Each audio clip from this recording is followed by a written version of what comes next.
Okay friends, बहुत दिन से हम वीडियो नहीं दे पाए, उसके लिए सॉरी। आज हम लोग एक नया इंटरेस्टिंग चैप्टर स्टार्ट करेंगे जो कि है इंजीनियरिंग मैकेनिक्स। ठीक है, तो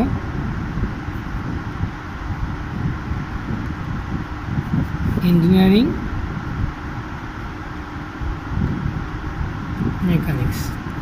तो पहले हम लोग जानते हैं कि इंजीनियरिंग मैकेनिक्स होता क्या है। तो इसको हम लोग शॉर्ट में लिख सकते हैं EM या EMAC भी बोलते हैं। तो इंजीनियरिंग मैकेनिक्स हम लोगों का एक मैकेनिक्स का बहुत इनिशियल स्टेज है, जो हम लोगों का बाद में सोम पढ़ना पड़ता है या जो हम लोग मॉस पढ़ते हैं, उसके पहले हम लोग को बेसिक आइडिया होना चाहिए। तो इंजीनियरिंग मैकेनिक्स के अंदर हम लोग क्या क्या पढ़ेंगे वो सब देखेंगे। और इंजीनियरिंग मैकेनिक्स हम आज से स्टार्ट कर रहे हैं। तो इंजीनियरिंग मैकेनिक्स होता क्या है? इंजीनियरिंग मैकेनिक्स में क्या है? EMAC इक्वल्स टू होता है study of state of A rigid body.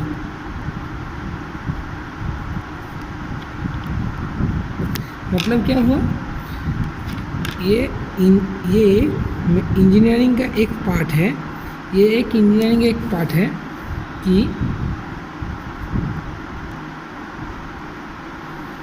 Engineering का एक पार्ट है जिसमें हम लोग क्या स्टडी करते हैं? जिसमें हम लोग स्टडी करते हैं क्या? रिगिड बॉडी को, रिगिड बॉडी। अभी तुम लोग बोल सकते हो कि सर रिगिड बॉडी होता क्या है? तो रिगिड बॉडी क्या होता है?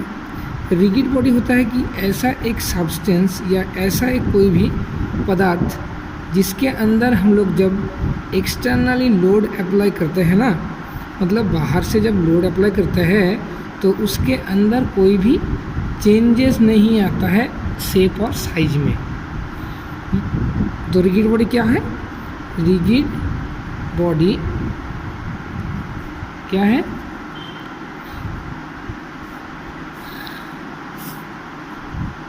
After applying external force which body not change its shape and size। मतलब कि जो शेप भी है, इसके अंदर जो शेप है और क्या है? साइज, ये दोनों चेंज नहीं होगा। जब हम लोग बाहर से एक बॉडी के अंदर, मान लो अभी यही एक कोई हम लोग का चीज़ है, ये एक पेन है, तो पेन के ऊपर जब हम लोग एक्सटर्नली ऊपर से लोड लेंगे, ऐसे करके लोड अप्लाई करेंगे, तो ये क्या करेगा? ये पेन का जो बाहर का हिस्सा है, ये हिस्सा को चेंज कर रहा है क्या? चेंज नहीं कर रहा है। तो इसी टाइप का बॉडी को बोला जाता है रिगिड बॉडी। मतलब ऐसा ही कोई पदार्थ होगा कि जिसके ऊपर हम लोग लोड देंगे तो क्या होगा? वो शेप और साइज में चेंजेस नहीं आएगा। रिगिड बॉडी को और भी हम लोग एक पार्ट में दिखते हैं कि नॉन डिफॉर्मेबल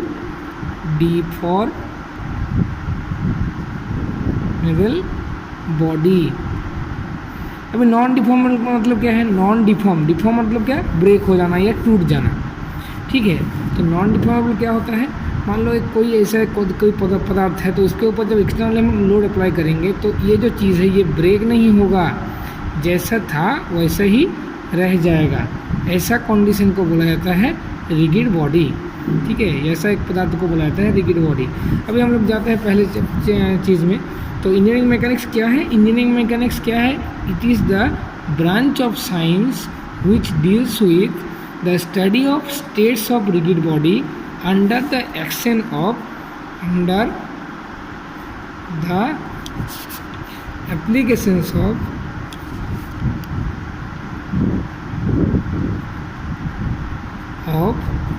एक्सटर्नल फोर्सेस। मतलब कि ये इंजीनियरिंग का ऐसा एक पार्ट है जिसमें क्या किया जाता है, जिसमें रिगिड बॉडी को स्टडी किया जाता है।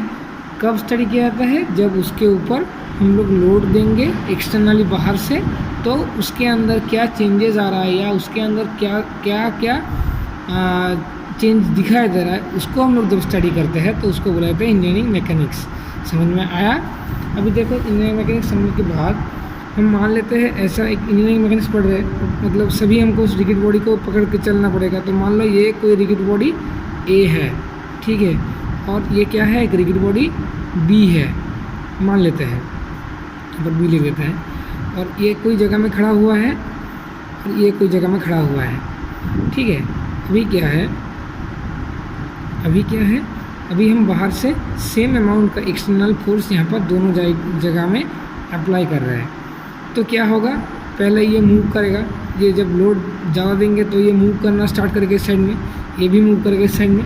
मगर मान लो इस साइड में कोई बैरियर या कोई ब्लॉकेज आ गया, ऐसे करके मान लो ये एक पेन है, ये पेन को हम प्रेशर दे देंगे तो इस साइड से ये मूव करता हुआ जाएगा। भी यही कंडीशन को जब हम लोग बाहर से एक एक्सटर्नल कोई एजेंट रख देंगे तो ये मूव करना पाएगा क्या? एक्सटर्नल लोड अप्लाई करने के बाद भी ये जगह यहाँ पर रुक रहा है। तो यहाँ पर यही केस होगा कि जब एक्सटर्नली हम लोग लोड अप्लाई करने के बाद भी वो चीज़ मूव नहीं करेगा, क्योंकि वहाँ पर बैरियर प्रेजेंट है। तो जब एक्सटर्नली फोर्स अप्लाई करने के बाद भी वो चीज़ के अंदर कोई भी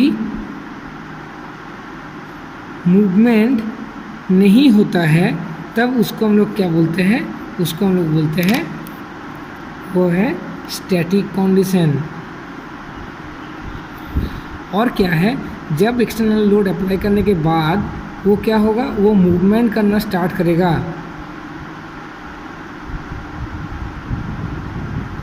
मूवमेंट करना स्टार्ट करेगा तब उसको हम लोग बोलेंगे डायनामिक्स, DYANACS, ठीक है, इसको बोलेंगे डायनामिक्स। तो अभी हम इंजीनियरिंग मैकेनिक्स के अंदर ही थे, तो इंजीनियरिंग मैकेनिक्स को हम लोग और भी दो पार्ट में डिवाइड कर दिए। एक को बोला जाता है स्टैटिक्स, एक को बोला जाता है डायनामिक्स। स्टैटिक क्या है? जहाँ पर एक्सटर्नल फोर्स अप्लाई करने के बाद उसके अंदर मोशन नहीं आता है, मोशन प्रेजेंस नहीं है। मगर इस केस में क्या है, जब एक्सटर्नल फोर्स अप्लाई करेंगे तो वहाँ पर मोशन आ रहा है। समझ में आया? तो स्टैटिक कंडीशन क्या है, जब बाहर से एक्सटर्नल फोर्स अप्लाई करने के बाद तो रिगिड बॉडी के अंदर कोई मूवमेंट नहीं आएगा, इसको बोला जाता है एट रेस्ट कंडीशन। मतलब पहले जहाँ पर था अभी वहाँ पर ही खड़ा हुआ है, ठीक है।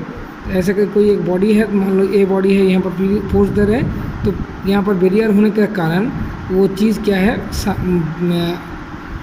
ये चीज़ बैरियर होने के कारण क्या होगा, ये आगे में मूवमेंट नहीं कर पाएगा। तो इसीलिए ये चीज़ को बोला जाता है स्टैटिक्स कंडीशन।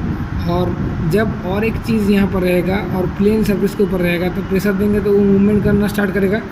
इसी चीज़ को बोला जाता है डायनामिक्स। मतलब जहाँ पर मूवमेंट होगा due to force on a rigid body are called dynamics. And the statics क्या है? Statics are those states when the force apply on the externally force apply on the rigid body, the body cannot change its original positions, ठीक है, which is placed in rest condition। मतलब जहाँ पर था अभी वहाँ पर ही खड़ा हुआ है। अभी देखो जो डायनामिक्स है,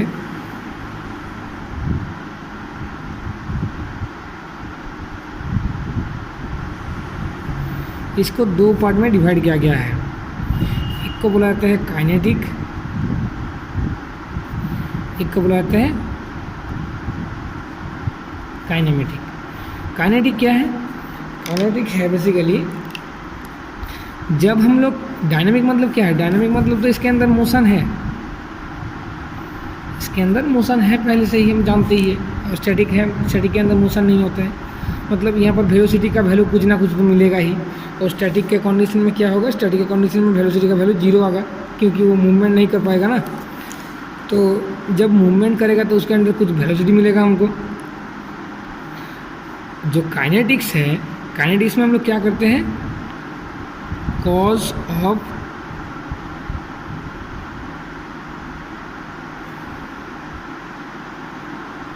मूवमेंट और कॉज ऑफ मोशन, ये चीज़ को हम लोग स्टडी करते हैं कि जो मोशन हो रहा है वो क्यों हो रहा है। और काइनेमेटिक्स में क्या होता है, इसमें only study with motion equations. यहाँ पर क्या होता है, कैसे मोशन हो रहा है उसको स्टडी किया जाता है, और ये स्टडी करने के बाद जो इक्वेशन मिलता है, सिर्फ इक्वेशन को हम लोग काम में लेते हैं काइनेटिक्स के अंदर। तो ये बहुत लेंथी प्रोसेस हो जाता है और ये बहुत इजी प्रोसेस और छोटा प्रोसेस हो जाता है। ठीक है, समझ में आया? तो पहले से और एक बार ब्रीफली डिस्कस करते हैं कि इंजीनियरिंग मैकेनिक्स क्या होता है। इंजीनियरिंग मैकेनिक्स होता है कि एक रिजिड बॉडी को स्टडी करना, उसके स्टेट को स्टडी करना। अच्छा, स्टेट्स क्या होता है पहले हम बोल देते हैं। स्टेट्स हम लोग मानते हैं क्या, स्टेट्स मतलब क्या होता है, हम लोग जानते ही 3 गो स्टेट्स होता है, एक सॉलिड होता है, एक लिक्विड होता है, एक गैसेस स्टेट होता है। तो ये 3 गो स्टेट्स के अंदर ही रिजिड बॉडी को under the external load apply करने के बाद स्टडी करने का प्रोसीजर को ही बोला जाता है इंजीनियरिंग मैकेनिक्स। इसके बाद इंजीनियरिंग मैकेनिक्स का रिजिड बॉडी क्या होता है, रिजिड बॉडी होता है ऐसा एक बॉडी जब हम लोग एक्सटर्नल लोड अप्लाई करेंगे तो उसके अंदर कोई साइज शेप का चेंजेस नहीं होगा, जैसे था वैसे ही रहेगा, जिसको हम लोग नॉन डिफॉर्मेबल बोलते हैं। डिफॉर्मेबल मतलब चेंजेस, कोई भी ब्रेक या वो टूट नहीं जाता है after applying load. And then the movement मतलब क्या होता है, तो मूवमेंट मतलब होता है कि हम लोग जो अप्लाई करेंगे इंजीनियरिंग मैकेनिक्स के अंदर जो स्टैटिक्स होता है, स्टैटिक्स के अंदर क्या होता है, वेलोसिटी का अमाउंट 0 होता है। और डायनामिक्स के अंदर क्या होता है, डायनामिक्स के अंदर हम लोगों का जो मोशन रह जाता है, क्योंकि जब अप्लाई करेंगे, लोड अप्लाई करेंगे या फोर्स अप्लाई करेंगे तो क्या करेगा, वो इनिशियली वो फोर्स को रेस्ट करने के बाद वो क्या करेगा, मूवमेंट आएगा। तो मूवमेंट आएगा मतलब उसके अंदर कुछ ना कुछ वेलोसिटी मिलेगा। तो वेलोसिटी के चलते वहाँ पर क्या होगा, वहाँ पर एक मोशन क्रिएट होगा जिसको हम लोग बोलते हैं डायनामिक्स। और स्टैटिक्स क्या होता है, स्टैटिक्स होता है हमारा जहाँ पर फ्रिक्शन, जहाँ पर वेलोसिटी का अमाउंट होता है 0। ठीक है, इसके बाद क्या है, इसके बाद डायनामिक्स। डायनामिक्स को हम लोग डिफाइन किए हैं 2 पार्ट में, एक को बोला जाता है काइनेटिक्स, एक को बोला जाता है काइनेमेटिक्स। काइनेटिक्स क्या है, कॉज ऑफ मोशन, क्यों हम लोग का मोशन हो रहा है उसका कॉज को हम लोग आइडेंटिफाई करते हैं, जिसमें उसको बोला जाता है काइनेटिक्स। और काइनेमेटिक्स क्या होता है, ओनली स्टडी हम लोग करते हैं कि जो मोशन का इक्वेशन है उसको स्टडी करते हैं। ठीक है, इतना तक समझ में आ गया है। इसके बाद हम लोग जाते हैं कि